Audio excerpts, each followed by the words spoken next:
Hey guys, and welcome back to Mad About Skin. In today's video, we are talking when brands just get it wrong. And more specifically, I'm going to be talking about a recent interaction I had with a brand, which you probably guessed from the title of this video, wasn't on the positive spectrum. And I'm going to be sharing with my thoughts and feelings on that, and also those of other influencers, both here on YouTube and on other social media platforms, that have been subject to the same thing from this brand.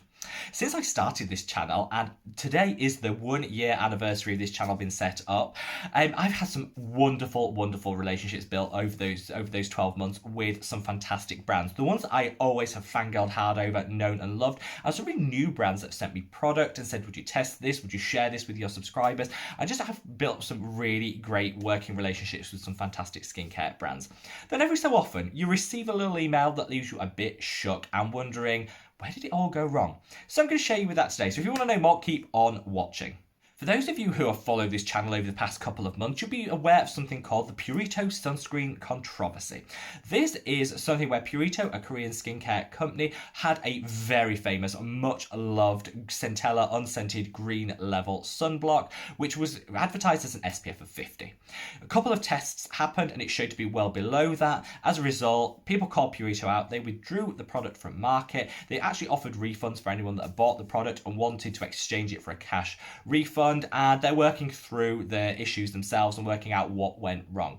I actually think Purito behaved really well when it comes to this scandal. Yes, I wish it never happened in the first place. I really wish that they'd done more due diligence and more testing from the start so it never got into this position. However, their response has been measured, it's been professional, it's been really good. To offer people a full refund, I think, is what we should expect, and they've delivered that. I just think it's been a really nice approach to how things have done. They reached out to me after I called it out in a video, and they said, we're really sorry that your faith in the brand has been shaken. If there's anything we can do to mend that, let us know. We hope you'll still continue to use the other products, which actually I still love so many of the Purito products. I just thought it was a really nice interaction from a brand that I think is genuinely sorry that this has come about and is working to put it right. Then you have some other brands that deal with things differently. On the back of that controversy, which was just specific so far, proven data shown it's only specific to Purito, though there are other tests going on, a whole host of other Korean sunscreens. On the back of that, I think a lot of sunscreen companies, and Korean sunscreen companies in particular, are a little bit on the tetchy side. And they're worrying that some independent testing might be happening on their products. They might be doing their own testing themselves, at least I hope they are. And they may be a little bit tetchy around what the outcomes might be.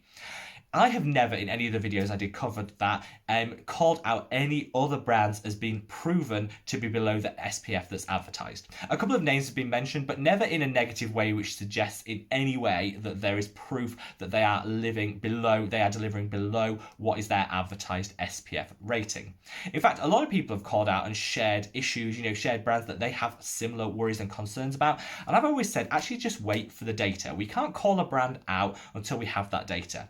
I actually called out a lot of people early on in 2020. A lot of influencers were saying they had their doubts about Purito, and I called that out as wrong and said, actually, you can't make those sort of claims against a company without having the hard facts. As it turned out, they were right. I had to eat a whole host of humble pie, but I still think it's right to wait for the data before you then start risking damaging a company. So that's never something that I've sought to do.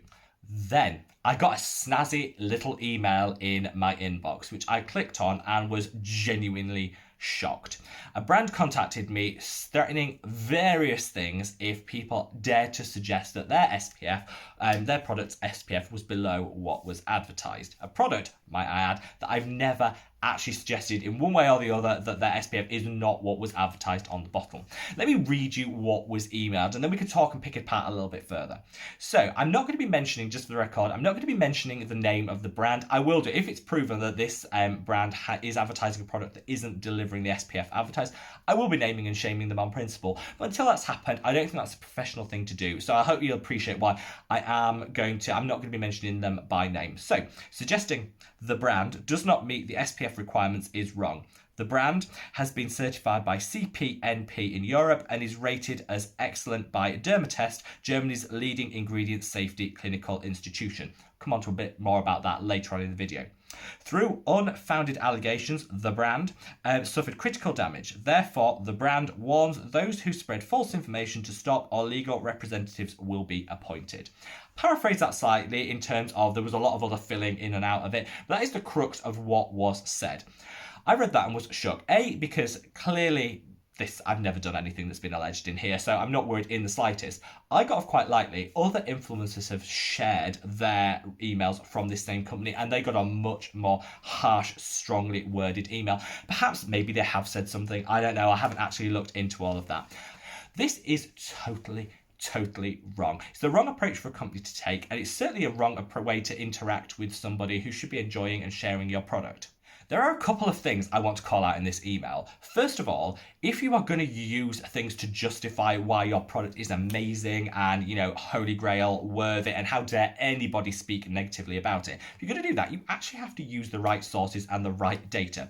So they called out the CPNP, which here in Europe, though Britain's no longer in where I am here, is no longer in the European Union, this used to be the old European Union standard where you could list all the ingredients of your product, and providing those ingredients had been declared as safe for use in skincare products, you could then market it in the European Union. It's kind of a way of getting around having to review every single product individually, which will take so much time. If all the ingredients in your product are on the approved list, you're good to go. You declare it and you are good to go. This does not cover SPF, so this has actually nothing to do with the SPF value. All this is doing is saying that your ingredients that form part of your product comply with European safety regulations. So that's nothing to do with SPF, so I don't know why they're mentioning it in this email. Similarly, when they talk about the German Testing Institute, again, it's just testing that the ingredients used and the way they're formulated is safe for use on the skin. At no point is that testing whether the SPF is right or not, and therefore, why are we calling it out in this email? If you have receipts, if you have data which shows that your SPF is what you claim it to be, share it with the world, be transparent, share it openly, and that will then win people's trust and confidence back in your product. Don't throw around that you've had various testing done which has nothing to do with the SPF. This proves categorically that their product is safe. That was never in dispute. I know no other influencer would ever suggest that any of these products weren't safe to use on the skin. It's the SPF that's in question, and this does nothing to alleviate that. So I just think, again, a bit misleading. Now, I know a lot of other influencers and content creators who received harsher wording than this have actually gone on to issue apologies. I haven't read them out in detail. Maybe they did say things against this brand which then weren't unfounded. Here on Mad About Skin, if there's no data or science to back it up, we're not going to be talking about it and mentioning things by name. I don't think that's professional. I don't think that's the right way to approach things. All I'll say to this company is you better have your ducks in a row. You better have your receipts in order, and you better know what you're talking about when it comes to your product. Because I happen to know that this brand and this product in question is also going through some independent third-party testing, the same way a lot of other sunscreens are at the moment. And therefore, if it's even a little bit, just a little bit under the SPF that's advertised, people are going to come for you and going to come for you hard, and deservedly so, because you've set yourself up for that by threatening when there's really nothing to threaten about. Certainly in the instance of me and this channel, there's nothing to threaten about. I think you have to actually have your receipts, have everything in order before you then start making these claims. I think it's much better if companies just reach out to people and say, actually, I've seen this on the channel, or I think this is, can we correct this? Can we talk to you about this or whatever? I think this should always be an open dialogue amongst, if you're happy to mention a product or a brand on your channel, you should be open to speak to them about that and have an open dialogue. Purito have excelled in this, and they earn like an A star when it comes to that aspect of the way they approach things. And I honestly couldn't praise them enough. This brand, a little bit on the shady side. I just think it's a little bit unnecessary, leaves a sour taste in the mouth. I'd like to say, not going to mention the brand in question. You can do your research if you really want to, but what I say is don't. Let's just wait for all this testing to come through, and so we can actually share the proper SPFs and what's happening with this brand and other brands that we're all eagerly awaiting the test results of.